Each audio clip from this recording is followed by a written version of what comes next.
আগামীকাল হচ্ছে মেঘার আইবুড়ো ভাত। আর আজকেই দুপুরবেলা খাওয়া দাওয়ার পর বসে গেছি ব্যাগ গোছানোর জন্য।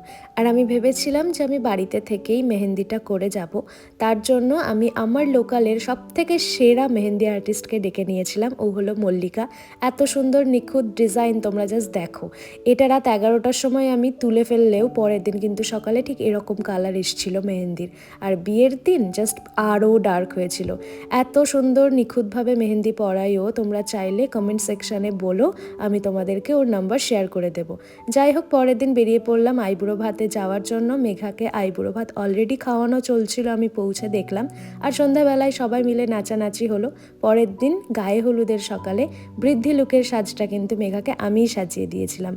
আর এই হচ্ছে আমার গায়ে হলুদের লুক, মানে মেঘার গায়ে হলুদে আমার সাজ আর কি। সেই দিন সকালে আমরা সবাই হলুদ পরেছিলাম। আর বড় ভ্লগ কিন্তু অলরেডি আপলোড করা আছে, তোমরা চাইলে দেখে নিও।